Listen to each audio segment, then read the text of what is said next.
அல்லேலூயா. வாசிங்க உபாகமம் 20வது அதிகாரம் 4வது வசனம். உபாகமம் 24 வாசிங்க.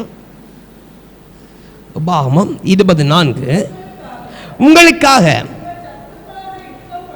உங்கள் சத்துருக்களோட யுத்தம் பண்ணவும் உங்களை ரட்சிக்கவும் உங்களோட கூட போகிறவர் உங்கள் தேவனாகிய கர்த்தர் என்று யாரு சொல்லணும்? யுத்தத்தில் போய் நிற்கிறவங்க சொல்லணும். அல்லேலூயா, அல்லேலூயா. இனி சொல்லுவியாளா? ஒரு பிரச்சனை வரும்பொழுது சொல்லுவியாளா? இந்த பிரச்சனைக்கு தீர்வு தருகிறது இனி இயேசுன்னு சொல்லுவியாளா? அல்லேலூயா, அல்லேலூயா. பாஸ்டர், பிரச்சனை வரும்போது எங்களுக்கு அந்த சிந்தனைலாம் ஓடாது.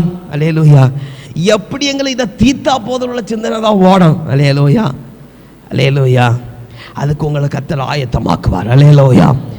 நீங்கள் இவண்ணமாய் என் காரியத்தை கர்த்தர் பார்த்துக்குவார் என்று சொல்லும்படிதான் கர்த்தர் ஆலோசனை வைத்திருக்கிறார். அல்லேலூயா. அப்போ இப்போ யுத்த களத்தில் நிற்கும் பொழுது சரி, யுத்த களத்தில் நின்று நீங்கள் உங்கள் பொசிஷனில் நிற்கும் போது சரி, நீங்கள் சொல்ல வேண்டிய காரியம், என் காரியத்தை கர்த்தர் பார்த்துக்கொள்வார். அல்லேலூயா, அல்லேலூயா.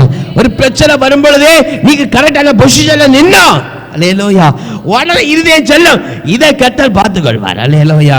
இல்ல கரெக்டான பொசிஷன்ல நிக்கலன்னு சொன்னா காலம் கையும் விடுபடுத்து நிக்கதான் செய்யும். அல்லேலூயா, அல்லேலூயா, அல்லேலூயா, அல்லேலூயா.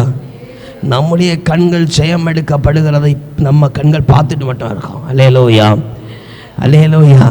அங்க அவசரப்படணும் அவசியம் இல்லை, நம்ம தாழ்மை பண்ணணும் அவசியம் இல்லை, பொறுமையா இருந்தா போதும்.